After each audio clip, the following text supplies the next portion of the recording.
కుమారులు ఉన్నారు. ఒక తండ్రికి ఇద్దరు కుమారులు ఉన్నారు. పెద్దవాడు పొలం పనులు చేసుకుంటూ తన తండ్రితో ఉండేవాడు అన్నమాట. చిన్నవాడు తన తండ్రితో గొడవ పెట్టుకొని తన ఆస్తిలో భాగం అడిగి తన ఆస్తిని నాకు ఇచ్చేయి అని చెప్పి తన తండ్రితో గొడవ పెట్టుకొని ఆస్తి పంపకాలు చేయించాడు. వినాలి, ఈరోజు దేవుని ప్రేమను మనం స్పష్టంగా తెలుసుకుందాం. ఇటువంటి ప్రేమ మన పక్షాన్ని దేవుడు చూపిస్తున్నాడు. ఆ తండ్రికి ఇద్దరు కుమారులు ఉన్నారు. ఒకరేమో తండ్రి దగ్గరే ఉన్నారు, ఒకరేమో ఆస్తి పంచుకొని వెళ్ళిపోదామని ఆలోచనలో ఉన్నాడు. అయితే ఈ ఇద్దరు కుమారులు ఒక కుమారుడు ఆస్తి పంపకాలు చేయించాడు. చిన్న కుమారుడు ఆస్తి పంపకాలు చేయించి ఆస్తిని తీసుకెళ్ళి తన బంధువులతో, తన స్నేహితులతో, తన రక్త సంబంధులతో లేదా తన యొక్క తెలిసిన ఫ్రెండ్స్తో తిరుగుతూ తాగుతూ ఎంజాయ్ చేస్తూ హ్యాపీగా ఉన్నాడు. వినాలన్న మాటలు జాగ్రత్తగా. ఈ యొక్క ధనాన్ని ఏం చేస్తున్నాడంటే, ధనాన్ని కాదు తన బలాన్ని కూడా ఏం చేస్తున్నాడంటే పాడు చేసుకుంటున్నాడు. ఈ ధనాన్ని బలాన్ని కూడా ఏం చేసుకుంటున్నాడు? పాడు చేసుకుంటున్నాడు. పాడు చేసుకునే తర్వాత ఒకనొక దినం వచ్చింది, ఒకనొక సమయం వచ్చింది, ఆయన దగ్గర డబ్బులన్నీ అయిపోయినాయి. తన దగ్గర ఉన్న ధనం అంతా అయిపోయింది. దానికి తోడు తానున్న గ్రామంలో కరువు వచ్చింది. కానీ తన తండ్రి ఎలాంటోడంటే, తన తండ్రి దగ్గర చాలా మంది పనిచేసే వాళ్ళు ఉన్నారు. ఒక విధంగా చెప్పాలంటే గొప్ప ఆస్తిపరుడు కూడా. ఒకడు పొమ్మంటే పోతారు, ఒకడు రమ్మంటే వస్తారు. అలాంటి ఆస్తిపరుడు కుటుంబం నుంచి ఈ కుమారుడు వేరైపోయాడు. అయితే ఆ గ్రామాల్లో కరువు వచ్చింది. తన దగ్గర డబ్బు కూడా అయిపోయింది. కరువు రాగా ఏం చేయాలో అర్థం కాలే. పాపం నిస్సహాయ స్థితిలో ఉండిపోయాడు. ఏం తెలియాలో తోచలేదు. ఎందుకంటే తను పట్టుకెళ్ళి ధనం కూడా ఏమైపోయింది? ఆ గ్రామంలో కరువు రావడంతో పాటు తన దగ్గర ధనం కూడా అయిపోవడం బట్టి ఏం జరిగిందంటే, అక్కడ కరువు రాగా ఏమి తినడానికి దొరకలేదు. తనకి చాలా కరువుతో ఉన్నాడు, చాలా బాధపడుతూ ఉన్నాడు, చాలా వేదన పడుతూ ఉన్నాడు, చాలా సమస్యల్లో పరిగెడుతూ ఉంది బ్రతుకు.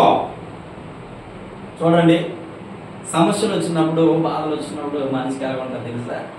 మనశ్శాంతి అంటూ ఉండదు, ప్రజలిపోతూ ఉంటది, తలకాయ ఫ్రీ ఉండదు, టెన్షన్ టెన్షన్ టెన్షన్ టెన్షన్. ఎందుకు నీ బ్రతుకు, ఎందుకు నీ జీవితము అనే పరిస్థితులు కూడా వెంబడిస్తూ ఉంటాయి. ఆ టైంలో కరువు అనిపించే వారి జీవితాలకు తెలుస్తారు.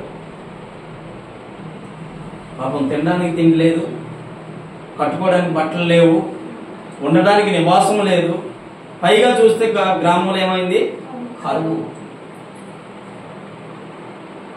కానీ వీళ్ళ ఇంటి దగ్గర ఉండేటప్పుడు పరిస్థితి వేరేలా ఉండేది. ఎలా ఉండేది? వేరేలా ఉండేది.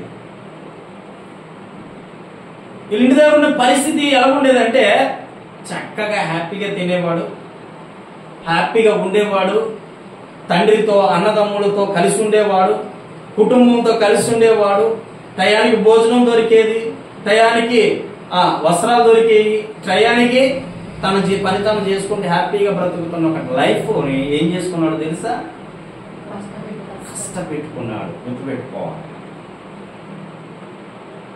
ఆ గ్రామంలో కరువు రాగానే ఏం చేయాలో తెలియదు. ఒక యజమానుడి దగ్గర జాయిన్ అయ్యాడు. ఆ యజమానుడు పందులు మేపుతూ ఉన్నాడు. ఏం మేపుతూ ఉన్నాడు? పందులు మేపుతూ ఉన్నాడు. ఆయన దగ్గర జాయిన్ అయ్యాడు. జాయిన్ అయ్యి ఆ పందులు తిని పొట్టైనా తిని మనం బ్రతకొచ్చు కదా అని ఆలోచనలోకి వెళ్ళిపోయాడు. చూడండి, ఏ పరిస్థితిలో ఉండేది తన జీవితము ఏ పరిస్థితిలో వచ్చేసింది. తండ్రి చెప్పే ఉంటాడు, అరే నాన్న, తల్లిదండ్రులు ఏం చెప్తారు? ఏ తండ్రి అయినా కుమారుడికి ఏం చెప్తాడంటే, రే నాన్న, నేనేదో విధంగా పాడైపోయారా, చక్కగా ఉండాలి, నీ బ్రతుకు నువ్వు చక్కగా ఉండాలి, నీ జీవితం నీ చక్కపరుచుకోవాలి, నీ జీవితం హ్యాపీగా ఉంచుకోవాలి. వినాలి నా వైపు, చూడాలి ప్రతి ఒక్కరు. నీ జీవితము సుఖముతో ఉండాలి. ఒక తండ్రి ఒక కుమారుడిని కోరుకునేటువంటి కోరిక అది. ఒక తల్లి ఒక కుమారుడిని కోరుకునే కోరిక అది. మనకు పిల్లలు ఉన్నారుగా, మన పిల్లలు ఏమంటాం? జాగ్రత్తగా నాకు తెలిసిన కుటుంబం ఉంది, వినాలి నా దయచేసి నా మాటలు. నాకు తెలిసిన కుటుంబం ఉంది. ఆ కుటుంబంలో ఉన్నటువంటి వ్యక్తి ఎలాంటోడంటే, ఆ కుటుంబంలో ఉన్నటువంటి వ్యక్తి ఎలాంటోడంటే తాగుబోతు. ఎలాంటోడు? పైగా దొంగతనాలు చేసేటువంటి వ్యక్తి, పైగా వ్యభిచారం చేసేటువంటి వ్యక్తి, పైగా మోసాలు మాయలు చేసేటువంటి వ్యక్తి. ఆ వ్యక్తి ఎప్పుడు చూసినా నెల రోజులకి 20 రోజులు స్టేషన్లో, 10 రోజులు బయట. 20 రోజులు స్టేషన్లో, 10 రోజులు బయట. కానీ ఒకేసారి విడుదలై వచ్చినప్పుడు తన తండ్రిలో ఉన్న ఆనందము, తన తల్లిలో ఉన్న ఆనందం ఎంతో తెలుసా? హత్తుకొని బిర్యానీ పెట్టి తినిపించే విధంగా తన ఫ్యామిలీ ఉన్నాడు. దాన్ని చూసైనా, ఆ ప్రేమను చూసైనా మనోడు మారాలిగా. మారకుండా సేమ్ మళ్ళీ అదే పొజిషన్. ఈయన మళ్ళీ జైలుకి వెళ్ళేటప్పుడు మళ్ళీ కూడా ఏం చేస్తున్నారు? తన యొక్క కుటుంబస్తులు జైలుకి వెళ్ళడము, బిర్యానీ పెట్టడము, రావడము, జాగ్రత్త నాన్న అని చెప్పడము. ఎందుకు ఈ ప్రేమ చూపుతున్నాడు అంటే, వాడు చెడ్డవాడే, వాడు తిరిగినోడే, వాడు పనికిమాలోడే. కానీ తండ్రి ప్రేమ ఎలాంటిదంటే విడిచిపెట్టేది కాదు. గుర్తుపెట్టుకో, చెప్పండి హల్లెలూయా. తండ్రి ప్రేమ ఎలాంటిదంటే విడిచిపెట్టేది కాదు, మరిచిపోయేది కాదు. ఆ తండ్రి అంటున్నాడు కుమారుడితో, ఇప్పటికైనా జ్ఞానం తెచ్చుకోరా. తల్లి దుఃఖపడతావా అంటుంది, ఇప్పటికైనా నాకు చెడ్డ పేరు తీసుకురాకుండా మంచి పేరు తీసుకురారని. తండ్రి అయితే చెప్పి వదిలేస్తాడేమో కానీ తల్లి మాత్రం అలా ఉండలేదండి.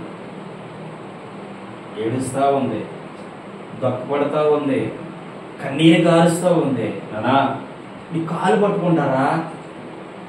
అరే, నీ కాలు పట్టుకొని బ్రతిమలాడుతున్నారా? ఈ పాడుకొని మనీ నాన్న అంటే నేనేం చేశాను? నన్ను నువ్వు అలా కన్నావు, నన్ను నువ్వు అలా పెంచావు, నన్ను నువ్వు అలా పెద్ద చేసావు, అందువల్ల నా పరిస్థితి ఎలా తయారైంది అని చెప్పి తన తల్లికి వార్నింగ్ ఇస్తా ఉన్నాడు. తండ్రి అంటూ ఉన్నాడు, నాన్న వద్దురా, ఇలాంటి మన కుటుంబంలో తగవురా, ఇలాంటి మన కుటుంబంలో ఉండకూడదురా, వద్దురా, మనకి ఈ యొక్క పాడు పనులు వద్దురా, వదిలేరా, అవసరమైతే నువ్వు చెప్పినట్టు నేను వింటాను అంటున్నాడు. ఎవరు? తండ్రి. ఒక తల్లి ఒక తండ్రి చూసే విధానం పిల్లల పట్ల ఏ విధంగా ఉందో ఇక్కడ మనం స్పష్టంగా నేర్చుకోవచ్చు. ఆ క్షణాన్ని కూడా అన్నాడు, సరే మీరు చెప్పినట్టు వింటాను, నాకు ఈ సమయానికి 1000 రూపాయలు అన్నాడు. తల్లి ఏం చేస్తుంది? తండ్రి ఏం చేస్తాడు? సరే వీడు బాగుపడతాను అంటున్నాడు కదా అని చెప్పి ఆ 1000 రూపాయలు ఇచ్చారు. మళ్ళీ యథావిధిగా మందు వేసుకొని వచ్చాడు. తల్లిని తండ్రిని నానా దూషణ మాట్లాడాడు. తల్లిని తండ్రిని నానా విధాల చిత్రహింసలు చేశాడు. లాస్ట్కి మళ్ళీ ఆ డబ్బులు అయిపోగానే నువ్వు చెప్పినట్టు వింటాను. ఎంతమంది లేరు ఇలాంటి కుటుంబం? ఎంతమంది లేరు తల్లి తండ్రిని దుఃఖపెట్టేటువంటి కుమారులు? ఆ తల్లి ఆ తండ్రి అంటున్నారు, నా కొడుకు ఏదో ఒక రోజు మారుతాడని ఒక నమ్మకం నాకు. ఏదో ఒక రోజు నా కుమారుడు నా దగ్గరికి పరిగెత్తుకొని వస్తాడు. ఆ రోజు ఖచ్చితంగా నేనేం చేస్తాను? మంచి విందు ఏర్పాటు చేస్తాను. హల్లెలూయా. చూడండి, ఒక సాధారణ ఒక మనిషి మీద అంత ప్రేమ.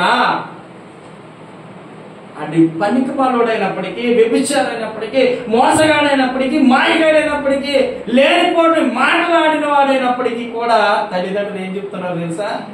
ప్రేమ చూపుతున్నారు. అదేనండి తల్లిదండ్రుల ప్రేమ అంటే. తండ్రి కష్టపడతాడు, కుటుంబాన్ని కడతాడు, పెరిగి పెద్ద చేస్తాడు, వీడి లేనిపోని వ్యసనాలు గుండా వెళ్తా ఉంటాడు. ఎన్నో కుటుంబాలు నా జీవితంలో చూశాను.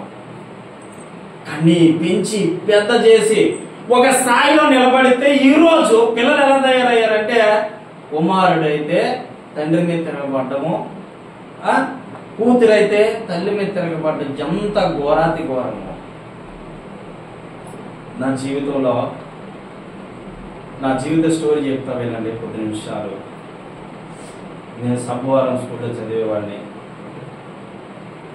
సబ్బవరం స్కూల్లో చదివేటప్పుడు నేను అన్న, నాన్న నేను ఇక్కడ చదవను, నా చదువు అవ్వట్లేదు, నేను చదవను అంటే మా నాన్న అన్నాడు, రే నాన్న అక్కడికి వస్తే నువ్వు పాడైపోతావురా, అక్కడికి వస్తే నువ్వు చదవలేవురా, అక్కడికి వస్తే నీ జీవితం బాగోదురా, ఎందుకంటే నీ స్నేహితులు ఉంటారా, నేను పాడు చేసే వాళ్ళు ఉంటారా, వద్దురా అని చెప్పాడు మా నాన్న.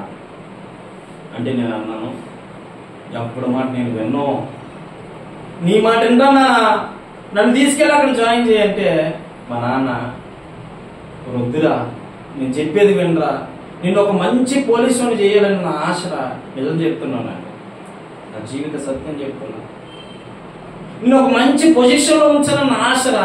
తల్లిదండ్రులకి పిల్లల మీద ఎంత ఆశ పెట్టుకుని ఉంటారు, తల్లిదండ్రులు పిల్లల మీద ఎంత ఆశ పెట్టుకొని జీవిస్తారు అని చెప్తున్నాడు మా నాన్న. ఏం చెప్తున్నాడు తెలుసా? నాన్న నువ్వు చదువుకోవాలరా, నువ్వు చక్కగా ఉండాలరా, నువ్వు ఒక స్థాయిలో ఉండాలరా, నువ్వు ఒక స్థాయిలో జీవించాలరా అని చెప్పి నా తండ్రి నాకు చెప్తూ ఉంటే, నాన్న నేను చదవన్నాను, ఇక్కడ ఒకటే మాట, నేను చదవన్నాను అంటే ఆ నైట్ ఆయన అంటున్నాడు, రే ఎందుకు నేను ఎంత బతిమలాడుతున్నాను తెలుసా, నా దగ్గర ఛార్జీలు కూడా డబ్బులు లేవు, నాకు కూడా ఛార్జీలు కూడా డబ్బులు లేవురా అంటే నేను అన్నాను, నేను నమ్మలేదు. నేను అన్నాను, లేదు నాన్న నువ్వేం చేస్తావో నాకు తెలీదు, నన్ను ఎక్కడి నుంచి ఈరోజు ఎక్కడి నుంచి తీసుకెళ్ళిపోవాలి అని చెప్పాను అన్నమాట. మా నాన్న తట్టుకోలేక, నేను ఏడ్చింది చూడలేక మా నాన్న ఏం చేశాడంటే తిన్నగా బస్సు ఎక్కించాడు. ఆ ఇద్దరికి మాత్రమే చోడవరం దాకా ఛార్జీ సరిపోతే ఇద్దరం వెళ్ళాము. బస్ స్టాండ్లో దిగాము. రాత్రి 9 అవుతా ఉంది. మా ఊళ్ళోకి ఆటోలు లేవు. 10 years బ్యాక్ ఇది. ఆటోలు లేకపోతే మా నాన్న దగ్గర రూపాయి లేదు. కానీ మా నాన్న ఆశ తెలుసా, నా కుమారుడు చాలా రోజుల తర్వాత నా ఇంటికి వస్తున్నాడు. రూపాయి లేదు. ఆ రోజు తలుచుకుంటండి హృదయం పగిలిపోతండి. అందరి దగ్గర చేయి జాపుతున్నాడు, అందరి దగ్గర అడుగుతున్నాడు. చాలా చాలా దుఃఖం, చాలా దుఃఖపడ్డాను.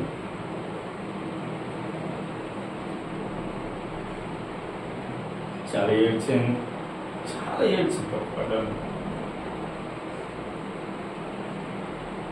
ఆ తర్వాత ఆ బస్ స్టాండ్లో ఒక అతను కనపడ్డాడు. కనబడితే అతన్ని అడిగాడు, ఏమండి ఇలా వచ్చేసాం, డబ్బులు లేవు,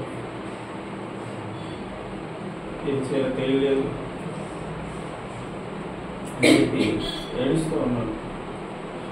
ఎంత బాధపడ్డాడో తండ్రి నాకు తెలియదు, కానీ ఎంత దుఃఖపడ్డాడో తెలియదు, కానీ నాకు చాలా బాధ వచ్చి ఇప్పుడు తలుచుకుంటే ఏడుపు వస్తుంది, చాలా ఏడుపు వస్తుందండి. ఆయన దగ్గర చేయి చాపాడు. ఆయన ఏం చేశాడంటే ఎంత ఇచ్చాడు, ఇంటికి తీసుకెళ్ళే రాత్రి 11 అయింది. ఇంకప్పటి నుంచి నేను స్కూల్ మానేశాను. చాలా బాధ పెట్టేశాను నా తండ్రి. బిడ్డ, నీ తండ్రి నీ మీద ఎన్నో ఆశ పెట్టుకొని ఉంటాడు. నీ తండ్రి నిన్ను ఎంతో గొప్ప స్థాయిలో నిన్ను చూడాలని ఆశ పెట్టుకొని ఉంటాడు. నీ తండ్రి నిన్ను గొప్ప స్థాయిలో పెట్టాలని ఆశతో కానీ పెంచి పెద్ద చేస్తాడు. నువ్వేం చేస్తున్నావంటే ఈ తప్పిపోని కుమారుడి టైప్లో తండ్రి మీద తిరగబడుతూ, తల్లి మీద తిరగబడుతూ, భయం లేకుండా, భక్తి లేకుండా తల్లిదండ్రుల్ని రోడ్డుని కీడ్చే వాళ్ళు ఎంతో వందలాది మందిని నేను చూస్తూ ఉన్నాను ఈరోజు. ఒక తండ్రి ఈ ఫాదర్స్ డే రోజు చెప్తున్నాను, ఒక కుటుంబం పట్ల తండ్రి ఎంత బాధ్యత వహిస్తాడో అనుభవించే వాళ్ళకి తెలుస్తుందండి. నా కాడ ధనం లేకపోయినా, డబ్బు లేకపోయినా ప్రతి తండ్రి ఆలోచన మొదటి ఆలోచన ఏంటంటే నా బిడ్డలకి ఆకలి అంటే ఏంటో తెలియకూడదు, నా బిడ్డలకి మంచి జీవితాన్ని నేను ఇవ్వాలి, నా బిడ్డలకి మంచి భవిష్యత్తు నేను ఇవ్వాలి, నా బిడ్డలు హ్యాపీగా బ్రతకాలి. నేను ఎన్ని హింసలు పడినా, ఎన్ని బాధలు పడినా, ఎన్ని కష్టాలు పడినా వాడికి తెలియకూడదు అని తల్లి తండ్రి కష్టపడతా ఉంటారు. తల్లి తండ్రి కష్టపడతా ఉంటారు. ఎన్ని అవమానాలు మోస్తారో ఆ కష్టంలో, ఎన్ని నిందలు మోస్తారో, ఎంతమందితో ఉమ్మేయించుకుంటారో, ఎంతమందితో అనిపించుకుంటారో. ఆ కొడుకులకి కూతురికి తెలుసా? తెలీదు. నీకోసం ఒక నాన్న ఎంత కష్టపడుతున్నాడో, నీకోసం నీ తల్లి ఎంత కష్టపడతా ఉందో ఎవరికి తెలియదండి. ఇప్పుడు వాక్యంలో పోతాం. ఈ తండ్రి చెప్పుకుంటాడు, నాన్న నువ్వు పాడైపోతారా, ఈ లోక స్నేహము మంచిది కాదురా, ఈ లోకంలో ఉన్న మనుషులు మంచులు కాదురా, వద్దురా అని బ్రతిమలాడు ఉండొచ్చు, బహుశా బ్రతిమలాడు ఉండొచ్చు. అంటారా సాధారణంగా. కానీ ఈ తండ్రి అడిగినప్పుడే నా కుమారుడితో నాకు ఎప్పుడు కూడా గొడవ అనేటువంటి విధంగా రాకూడదని చెప్పి ఆ పెద్ద కుమారుడికి చిన్న కుమారుడికి సరిచేసి ఆస్తిని ఇచ్చేశాడు. ఈ ఆస్తిని ఏం చేశాడు? పాడు చేసుకున్నాడు. ఎలా పాడైపోయిన కుటుంబాలు ఎన్నో ఉన్నాయి ఇలాంటి పాడైపోయిన కుటుంబాలు. ఆఖరికి ఎక్కడ తీరిపోయాడు? పందులు తిని పుట్టైనా తిని నేను నా కడుపు అని చెప్పి ఆ పందులు తినే పొట్టు తినే సమయంలో ఆయన గుర్తు వస్తూ ఉందంట. ఏమని గుర్తు వస్తుందో తెలుసా? నా తండ్రి దగ్గర ఒకరు పొమ్మంటే పోతాడు, రమ్మంటే వస్తాడు, అనేక మంది ఉంది, అనేకమైన గొర్రెలు ఉన్నాయి, అనేకమైన ఆస్తి ఉంది, అనేకమైనంత మంది పనులు ఉన్నారు, నాకేమీ తక్కువ లేదు, ఎందుకు వచ్చానో కూడా నాకు అర్థం కాలేదని అక్కడ దుఃఖపడి ఏడుస్తా ఉన్నాడట. ఏమని ఏడుస్తున్నాడు? దుఃఖపడి ఏడుస్తా ఉన్నాడట. ఏడుస్తూ ఉంటూ అప్పటికి ఆయనకు అర్థమైందంట, తన కుమారులను అనిపించుకోవడానికి కూడా నాలో యోగ్యత లేదు, అర్హత లేదు. నేనేం చేస్తానంటే నా తండ్రి దగ్గర ఒక పనోడికైనా నేను చేరుతాను. ఇన్ని సంవత్సరాలు అయింది కదా, నా తండ్రి నన్ను మర్చిపోయే ఉంటాడు అనుకొని తిన్నగా అక్కడికి వెళ్ళాడంట. అక్కడికి వెళ్ళంగానే దూరం నుంచి తన తండ్రిని తను చూసి గబ్బ పరిగెత్తుకొని వచ్చి నా కుమారుడా అని అత్తుకున్నాడట. అత్తుకొని మెడ మీద ముద్దు పెట్టి చచ్చిపోయి నా కుమారుడు తిరిగి వచ్చాడని చెప్పి కొత్త బట్టలు తెచ్చాడట, ఆ బిడ్డకి వేసాడట. ఉంగరం ఒకటి కొన్నాడట, ఉంగరం తొడిగించాడట. కొత్త చెప్పులు కొన్నాడట, చెప్పులు తొడిగించాడట. రా అని చెప్పి ఒక మంచి కొవ్వుని మేకను తీసుకొచ్చి వధించి మంచి భోజనం మీద ఏర్పాటు చేశాడట. ఈ వార్త తన అన్నయ్య అయినటువంటి తన తండ్రి పెద్ద కుమారుడు అయినటువంటి ఆ కుమారుడికి తెలిసిందంట. ఆ కుమారుడు అంటున్నాడట, నీ దగ్గరే ఉన్నాను, నేను నీ దగ్గరే పెరిగాను, ఏ రోజు కూడా అటువంటి మేకను నాకు వధించి భోజనాలు ఏం పెట్టలే, నీ కుమారుడు చనిపోయాడని తెలిసి కూడా వాడు తిరిగి వచ్చాడని వాడు ఎంత విందు ఏర్పాటు చేసి, విందు ఏర్పాటు చేయడం కాదు, అనేకులు పిలిచిన విందు ఏర్పాటు చేస్తున్నావు, ఆయనే ఎక్కువైపోయిందని నీకు అన్నట్టు అడిగాడట. అప్పుడు ఆ చిన్న ఆ యొక్క తండ్రి అంటున్నాడట, బిడ్డ నువ్వు ఎప్పుడు నాతో ఉన్నవాడిని, వీడు మళ్ళీ చనిపోయి తిరిగి వచ్చాడు. ఆమె చెప్తాను, చనిపోయి తిరిగి వచ్చాడు కాబట్టి ఇంటి చేయిస్తున్నా. ఎందుకు ఒక మనిషి తప్పిపోతే దేవుడు ప్రేమిస్తాడో తెలుసా? దీన్ని బట్టి సారాంశం మీకు చెప్తా. ఇప్పుడు వరకు బైబిల్లో చెప్పాను, లోక సువార్త 15వ అధ్యాయంలో నుంచి అక్కడ చదివితే కొన్ని మాటలు ఉంటాయి, అది చెప్పాను. ఇప్పుడు నేను సందర్భం చెప్తా వినండి. తండ్రి అనగా మన దేవాది దేవుడు. ఎవరు? మన దేవాది దేవుడు. ఒక మనిషిని ప్రేమిస్తేనే ఇంత అందంగా ఉంది కదా భవిష్యత్తు. నువ్వు దేవుణ్ణి ప్రేమిస్తే ఎంత అందంగా మారిపోతుంది భవిష్యత్తు. నువ్వు దేవుని ఆశ్రయిస్తే ఎంత అందంగా ఉంటుంది నీ భవిష్యత్తు. ఆ తండ్రి మనం దేవుని దగ్గరకు వచ్చి కొన్నిసార్లు కొంతమంది ఏం చేస్తూ ఉంటారంటే దేవుని దగ్గరికి వచ్చి కూడా తప్పిపోతా ఉంటారు. ఈ తప్పిపోయిన కుమారుడు టైంలో తప్పిపోతా ఉంటారు, వెళ్ళిపోతా ఉంటారు. వెళ్ళిపోవడమే కాదు కానీ తన తండ్రిని ఏం చేస్తుంటారు తెలుసా? దూరం అయిపోయిన తర్వాత దూషిస్తూ ఉంటారు. తన తండ్రిని ఏం చేస్తాడు? మన దేవాది దేవుడిని కూడా ఇలాగే తప్పిపోయిన వాళ్ళు ఎంతో మంది దూషిస్తూ ఉన్నారు. బొకడా బైబిల్ అంటున్నారు, పరిశుద్ధ బైబిల్ ఏమంటున్నారు? బొకడా బైబిల్ అంటున్నారు, బూత్ గ్రంథం అంటున్నారు, ఆ గ్రంథం అంటున్నారు, ఇది అంటున్నారు, అది అంటున్నారు. వాళ్ళందరూ ఎక్కడి నుంచి తప్పిపోయారంటే దేవుని దృష్టిలోంచి తప్పిపోయిన వాళ్ళు. ఆ తప్పిపోయినటువంటి బిడ్డలు అంటారు, ఇది ఒక పనికి మాలిన గ్రంథం, ఇది ఒక పనికి మాలినటువంటి బైబిల్ అంటారు. అది వాళ్ళకి పనికి మాలిన అవ్వచ్చు, కానీ మనం చెప్తాం ఇది బ్రతుకులు మార్చే గ్రంథం. హల్లెలూయా. ఇది చెప్తాం, మనం బ్రతుకులు మార్చే గ్రంథం. ఇది పరిశుద్ధ గ్రంథం. ఏ గ్రంథం? పరిశుద్ధత అంటే ఏంటి? మన జీవితం పరిశుద్ధంగా ఉండాలి, మన బ్రతుకు పరిశుద్ధంగా ఉండాలి, మన కుటుంబం పరిశుద్ధంగా ఉండాలి, మనం పరిశుద్ధంగా ఉండి ఈ పరిశుద్ధ గ్రంథాన్ని చదివితే నీకు అర్థమవుతుంది. హల్లెలూయా, హల్లెలూయా. ఈ తప్పిపోయినటువంటి వారే ఇలా మాట్లాడతారు. రెండోది ఏంటంటే ఈ తప్పిపోయిన కుమారుడు ఎక్కడికి వెళ్ళిపోతాడు చెప్పండి? మరణ అంచుల దాకా వెళ్ళిపోతాడు. దేవుడి నుంచి తప్పిపోయిన ఎక్కడికి పోతారు? మరణ అంచుల దాకా వెళ్ళిపోతారు. తిండి దొరకదు, నీళ్లు దొరకవు, కటిక చీకట్లో బ్రతుకుతారు, కటిక బంధకాల్లో బ్రతుకుతారు.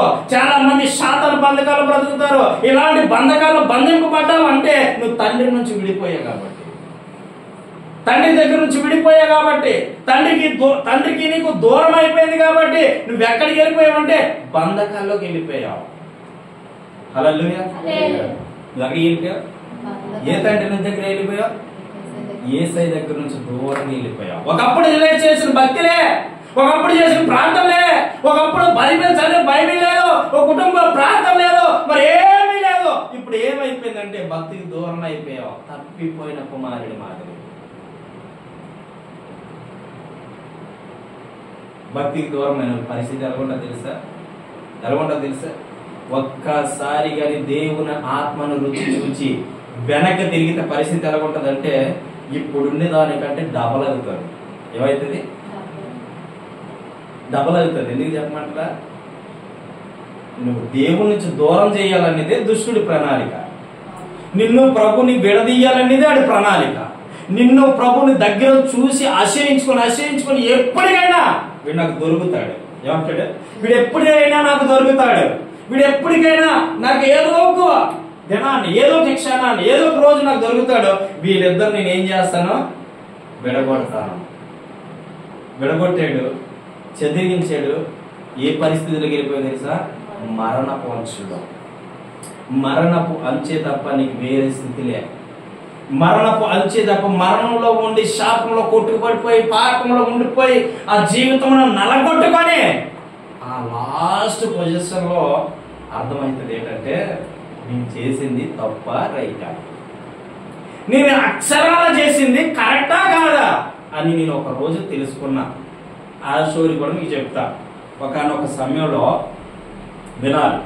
ఒకనొక సమయంలో దేవుని పరిచర్యలో వాడబడుతూ దేవుని శక్తి కలిగి జీవిస్తూ అనేకులు ప్రార్థన చేస్తుంటే విడుదల వస్తుంది, అనేకులు ప్రార్థన చేస్తుంటే అద్భుతాలు జరుగుతున్నాయి, అనేక సువార్తలకు వెళ్తూ ఉన్నాను. 10 మంది 200 మంది నా మాట వినేవారు. నేను కూర్చోమంటే కూర్చుండేవారు, నిలబడమంటే నిలబడేవారు. వీరందరినీ కాదని నేనేదో సంపాదించాలని విజయవాడ పట్టణాన్ని నా భార్య పిల్లలతో వెళ్ళిపోయాను. పరిచర్యలో ఉండి కూడా విజయవాడ పట్టణాన్ని వెళ్ళిపోయాను. పట్టణానికి వెళ్ళిపోయిన తర్వాత సంవత్సరం హ్యాపీగా బ్రతికాను, ఏ లోటు లేకుండా బ్రతికాను. హ్యాపీగా నేను తెచ్చుకున్నటువంటి విధానంగా ఒక రూమ్ తీసుకున్నాను, అద్దె తీసుకున్నాను, అద్దెకి బండి తీసుకున్నాను, హ్యాపీగా తోలుతూ ఉన్నాను, హ్యాపీగా అమౌంట్ వస్తూ ఉంది. అంతా ఎంత తెస్తే అంత రోజు 2000 తెస్తే 2000 తగ్గ ఖర్చు ఉండేది, అంత తెచ్చుకోండి. నేనేంటి ఉద్దేశంతో వెళ్ళని తెలుసా, అక్కడికి వెళ్తే నేను ఏదో సంపాదించుకోవచ్చు, నా పిల్లలకి ఏదో వెనకబడి ₹1 వెనకేసుకోవచ్చు ఆలోచనతో వెళ్ళాను. ఏదో వదిలేసి వినాలి జాగ్రత్తగా తమ్ముడు, ఏదో వదిలేసి వెళ్ళాను, వెళ్ళి ఆ సంవత్సరం తర్వాత అనుకోకుండా టైఫాయిడ్ మలేరియా జ్వరం వచ్చిన నాకు. వస్తూ ఉంటే కూలర్ వేసుకొని మా ఆవిడ ఇంట్లో పడుకుంటే ఆ కూలర్ వేయించుకొని కాదు, బాగా రేకుసాడు, ఎండాకాలం. నాకు అంత చలి జ్వరంతో వస్తే 100 మెట్లు ఎక్కాలి, 100 మెట్లు దిగాలి. మా ఆవిడ ఏం చేసేదంటే నన్ను చేతులతో ఎత్తుకొని కింద తీసుకెళ్ళి డాక్టర్ దగ్గర తీసుకెళ్ళి చూపించి మళ్ళీ పైకి తీసుకొచ్చి ఇంట్లో కూర్చోబెట్టి రోజు టిఫిన్ పెట్టేది. మా చిన్న పాప, మా అప్పుడు చిన్న పాప. అయితే ఏం చేయాలో తెలియలేని పరిస్థితిలో నేనేమన్నా తెలుసా ప్రభుని, ఒక రోజు ప్రార్థన జ్ఞాపకం వచ్చింది సంవత్సరం తర్వాత. ఒకప్పుడు నిత్యము ప్రార్థనలో ఉండేవాడిని, ఒకప్పుడు ప్రభుతో గడిపేవాడిని, ఒకప్పుడు ప్రభుతో జీవించేవాడిని. ప్రభు లేకపోతే నా జీవితం లేదు అనే విధంగా ఉన్న నా లైఫ్ని ఎవరు విడదీశారు చెప్పండి? ఇప్పుడు దుష్టుడు విడదీశాడు. తిన్నగా ఎక్కడ పోయింది తెలుసా? విజయవాడ వెళ్ళిపోయారు. అక్కడ సంవత్సరం అయిన తర్వాత నా ప్రార్థన జ్ఞాపకం వచ్చింది. ఆ రోజు నైట్ అంటున్నాను కదా ఇలాగా, ఏమనంటే ప్రభువా నీ పని కొరకు నేను వాడబడ్డా, నీ చేతిలో నేను బలంగా వాడబడిన ఒక వ్యక్తిని నువ్వు నన్ను వాడుకున్నావు, అది నాకు తెలుసు. నువ్వు నన్ను బలపరిచావు, నువ్వు నాకు తెలుసు. కానీ ఈరోజు ఏంటయ్యా, ఈ మరణ బంధకాల్లో ఉండిపోయింది నా బ్రతుకు. ఎలాగైపోయింది తెలుసా పరిస్థితి? చచ్చిపోతానేమో అనేటువంటి పరిస్థితుల్లో ఉండిపోయిన నా బ్రతుకుని ఆ రోజు దేవుడు దర్శించు అంటున్నాడు, క్షణంలో నువ్వు ఇక్కడ నుంచి ఖాళీ చేసి వెళ్ళు. హల్లెలూయా. ఆయన అంటున్నాడు, ఆ నైట్ దర్శనంలో నేను ప్రార్థన చేసి నేను అడిగాను, నీ కొరకు నేను వాడబడిన వ్యక్తి కదా, ఈ పరిస్థితి ఎందుకు వచ్చింది నాకంటే, అప్పుడు ఆయన అంటున్నాడు, ఆ ముందు జరిగిన విషయాలన్నీ నాకు చూపిస్తున్నాడు. ఇదిగో నువ్వు మాట్లాడితే అనేకులు ఆదరించబడ్డారు, నువ్వు మాట్లాడితే అనేకులు కుటుంబాలు కట్టబడ్డాయి, నువ్వు అనేకులు ప్రేమ చూపించావు. ప్రార్థన అంటే ప్రార్థనకి వెళ్ళేవాడు, సువార్త అంటే సువార్తకి వెళ్ళేవాడివి, నీ భార్యతో హ్యాపీగా ఉండేవాడు, నీ కుటుంబంతో హ్యాపీగా ఉండేవాడు. నిన్ను ఇక్కడ ఎవరు రమ్మన్నాడు అని అడిగాడు అనమాట. ఆయన అడిగినప్పుడు ఆ రోజు ఏడ్చి ఆ మరొక రోజు నా భార్యతో చెప్పా, క్షణం కూడా ఆలోచించకుండా మన సామాన్లు సర్దుకు నేను వెళ్ళిపోదాం. ఇదేంటి క్షణంగా సడన్ గా ఇదేంటి వెళ్ళిపోదామంటున్నావు ఏంటంటే, నా బ్రతికేంటో నాకు అర్థమైంది. ఇంకా నేను మాటకు లోబడి ఇక్కడ ఉండిపోతే నా జీవితం నాశనం అయిపోతామా, వెళ్ళిపోదాం అని చెప్పేసి ఆ రోజు డిసైడ్ చేసుకొని 9,000 కట్టాల్సింది 9,000 కట్టేసి ఛత్తీస్గఢ్ ప్రాంతానికి వెళ్ళి ఛత్తీస్గఢ్లో 6 రోజులు వాడబడితే అక్కడ ఉన్న వచ్చిన అమౌంట్ తీసుకొచ్చి మా ఆత్మీయ తండ్రి 9,000 నాకు ఇచ్చి అక్కడ కట్టేసి వచ్చే అని చెప్పి అమ్మడే లారీ ఎక్కి సామాన్లు ఎక్కించుకొని వచ్చేసిన తర్వాత అప్పుడు ఆ రోజు ఎవ్వరికి కూడా నా ముఖాన్ని చూపించలేదు, ఎందుకంటే నేనేదో సంపాదించాలని, ఏదో పోగు పెట్టాలని ఎక్కడికి వెళ్ళిపోయింది సార్, తండ్రి నుంచి దూరం అయిపోయాను. దూరం అయిపోయిన తర్వాత కొన్ని సంవత్సరాలు బ్రతికాను. నా బాధ ఏంటో నాకు తెలిసి వచ్చింది. ప్రార్థన చేస్తే ప్రభు అన్నాడు, వెళ్ళిపో అన్నాడు. వచ్చాను, మళ్ళీ యథావిధిగా పరిచర్యలో జాయిన్ అయ్యాను, మళ్ళీ యథావిధిగా పరిచర్య చేస్తున్నాను. యథావిధిగా నా బ్రతికి ఎలాగైతే ఉందో అలాగే తయారైంది. అద్భుతంగా అనేకుల్ని ఆదరించేవాడిగా, ప్రేమించేవాడిగా, ఒక మంచి బోధకుడిగా దేవుడు నన్ను మార్చాడు. హల్లెలూయా. కొంతమంది చూడండి తప్పిపోయి ఏదో సంపాదించేద్దాం, ఏదో పోగు పెట్టేద్దాం, ఏదో చేసేద్దామని ఒక గ్రామానికి వెళ్ళి ఏదో సంపాదించేద్దామని వెళ్ళి వాళ్ళ పరిస్థితి ఎలా ఉంటుందో తెలుసా? దేవుడి నుంచి దూరం అయిపోతే చాలా కఠినమైన పరిస్థితి. ఒక్కసారి నువ్వు దేవుడికి దూరం అయితే నీ పరిస్థితి మరణ అంచుల దాకా వెళ్ళిపోతుంది. ఆ రోజుగా నేను ప్రార్థన చేయకపోయి ఉంటే ఇక్కడ నించొని బోధించేవాడిని కానీ కాదు. ఆ రోజు నేను దేవుని అడగకపోయి ఉంటే ఈ రోజు మీ ఎదుటి నేను బోధించేవాడిని కాదు. ఎప్పుడు చెప్తున్నా మీకు, దేవునికి ఎప్పుడు దగ్గర అవ్వండి తప్ప దూరం అవ్వడానికి మాత్రం ప్రయత్నించవద్దు. ఆ తప్పిపోయిన కుమారుడికి ఆహారం దొరకలేదు, కానీ తన తండ్రి ఆదరించాడు. ఈ రోజు నువ్వు కూడా తిరిగి నీ తండ్రి ఇంటికి చేరితే, నీ తండ్రి గృహం దగ్గరికి చేరితే, నీ తండ్రి ఒడిలోకి చేరితే నీ జీవితం, నీ కుటుంబం అద్భుతంగా కట్టబడబోతుంది. చెప్పడం ఖచ్చితంగా కట్టబడబోతాం. ఎందుకో తెలుసా? తప్పిపోయిన కుమారుడు ఎక్కడికి వెళ్ళాడు? మరణపు అంచుల దాకా వెళ్ళాడు.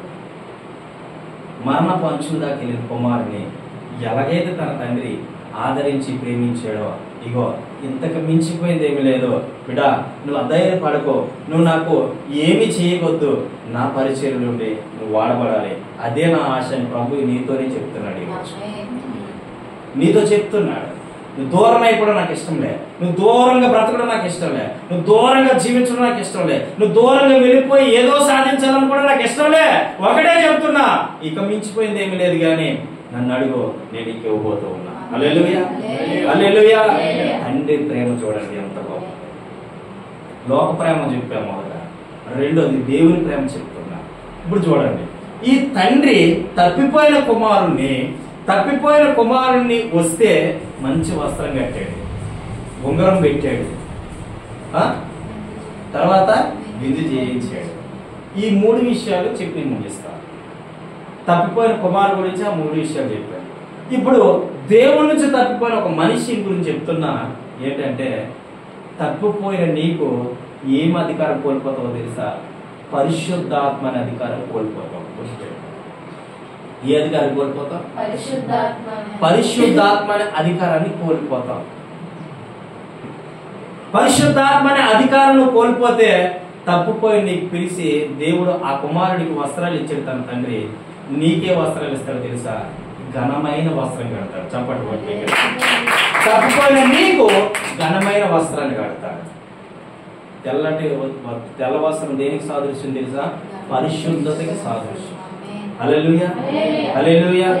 తప్పిపోయినా ఈ రోజు నువ్వు తిరిగి మళ్ళీ ప్రభు చెంత చేరుతాను అని మాట చెప్తే నేను ఉంటాంట, ఖచ్చితంగా నీకు పరిశుద్ధాత్మ అనే వస్త్రాన్ని కడతాడు. ఆమేన్, హల్లెలూయా, హల్లెలూయా. రెండోది, ఉంగరం దేనికి సాదృశ్యం అంటే, నీవు అధికారివి. ఆమె అధికారివి. ఆమె చెప్పు, అధికారివి. ఎవరి మీద అధికారం అంటే, దేవుడు నీకు కొంతమంది మీద అధికారం ఇస్తాడు, కొన్ని కుటుంబాల మీద అధికారం ఇస్తాడు, కొంత జనాంగాల మీద అధికారం ఇస్తాడు. అధికారాన్ని దేవుడే నీకు ఇస్తాడు. ఆమె చెప్పు, హల్లెలూయా.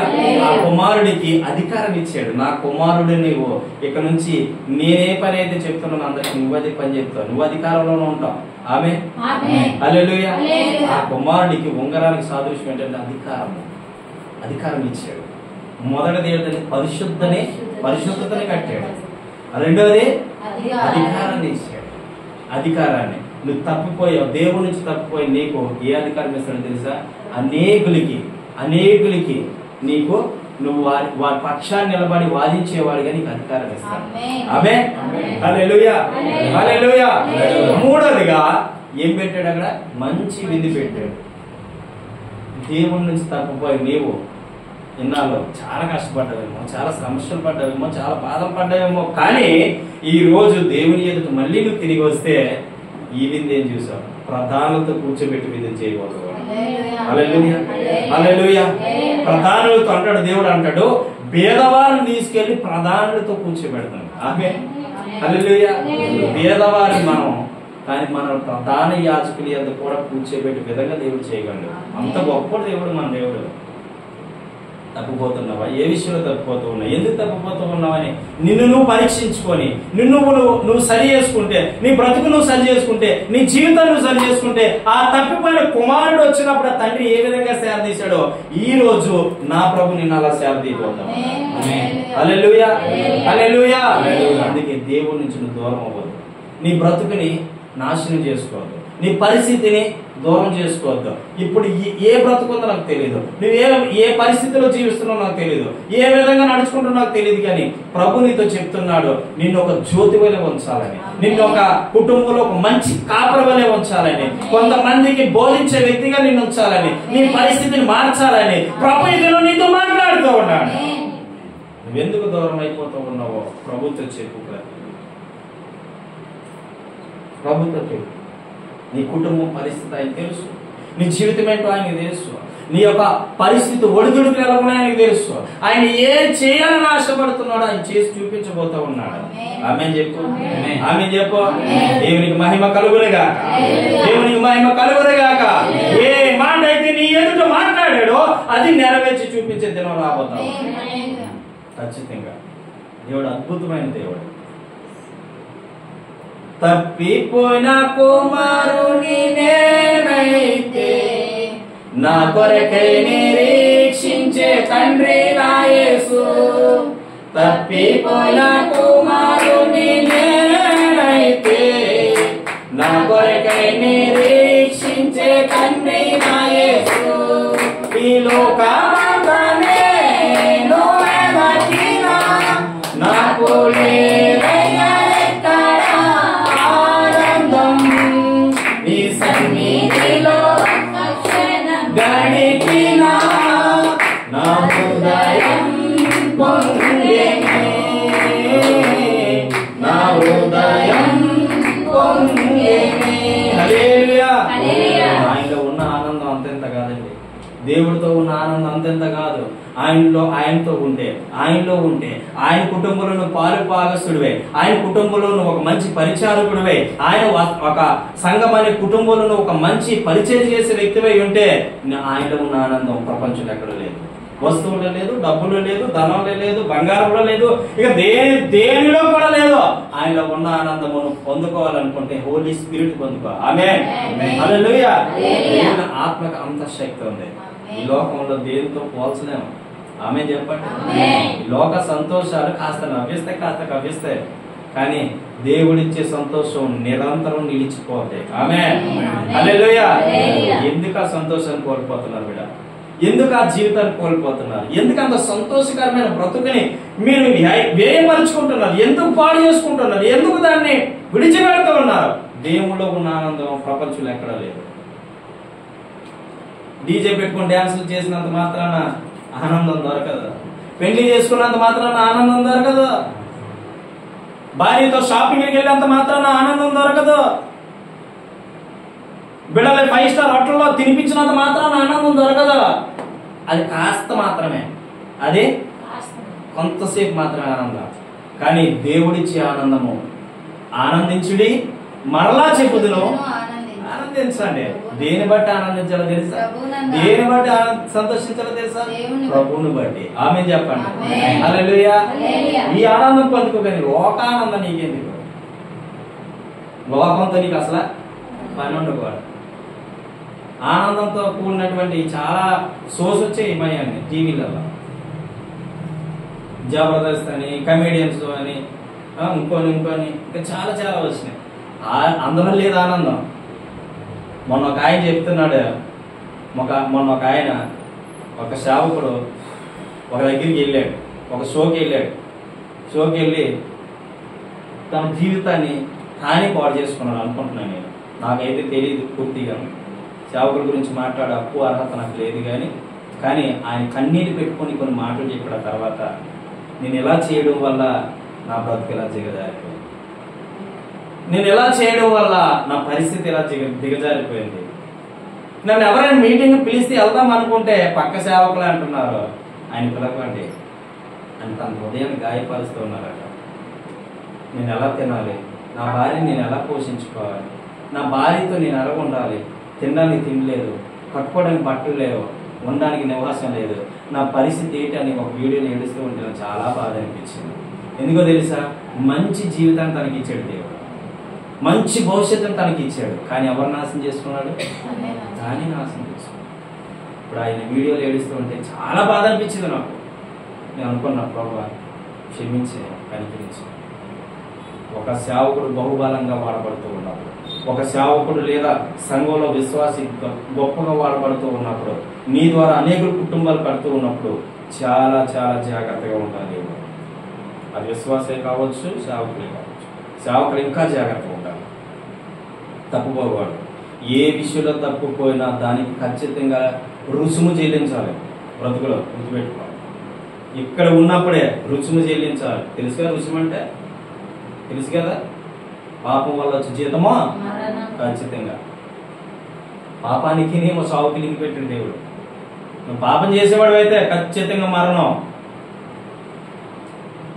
పాపం మనిషిని మరణానికి దూరం దగ్గర చేస్తుంది. అలాగే దేవుడి నుంచి దూరం అయిపోతే క్షమాపణ ఉంటుంది, కానీ నువ్వు చేసే క్రియలు ఉంటాయి చూడు, నువ్వు చేసేటువంటి పనులు ఉంటాయి చూడు, ఖచ్చితంగా దానికి రుసుము చెల్లించాలి. ఎట్టి పరిస్థితులు తప్పించుకోవడానికి నీ యొక్క బలము, నీ యొక్క ధనమే సరిపోదు. నువ్వు చేసిన ప్రతి పాపాన్ని భూమి మీద ఒప్పుకున్న తర్వాత నువ్వు మరణం చెందుతావు. గుర్తుపెట్టుకో. హల్లెలూయా, హల్లెలూయా. ఇప్పుడు చెప్పండి, దేవుడి దగ్గర అవ్వాలా, దూరం అవ్వాలా? దేవునికి దగ్గర అయితే నీ భవిష్యత్తు చాలా చాలా చాలా అద్భుతంగా ఉంటుంది. నేను చెప్తున్నా, కొద్ది రోజులు లేదా కొద్ది సంవత్సరాలు మీరు ఆగినట్లయితే ఖచ్చితంగా అనుకునే మాట దేవుడు నెరవేర్చబోతా ఉన్నాడు. ఆమేన్, హల్లెలూయా, హల్లెలూయా. ఎన్ని సంవత్సరాలు పడుతుంది? నేను వేరే విషయాలు రాసుకున్నాను, కానీ ఈరోజు ఫాదర్స్ డే సందర్భంగా తప్పిపోయిన కుమారుని, ఒక లోకపరంగా ఆ కుమారుని ఏం చేశారు తల్లిదండ్రి? ఎంతో ప్రేమగా చూడాలనుకున్నారు, కానీ కుమారుడు వాళ్ళని ఇబ్బందులు పెట్టి ఇంట్లోంచి గెంటేశారు. కానీ ఇక్కడ అలా కాదు. ఎన్ని తప్పులు చేసినా, ఎన్ని పొరపాట్లు చేసినా ఇంకా నువ్వు నా కుమారుడివే. ఆమె చెప్పండి, ఇంకా నా కుమార్తెవే అంటున్నాడే తప్ప ఆయన ఓ చీ నువ్వెవడి అంటలేదు. ఆయన అర్థమవుతుందా మీకు?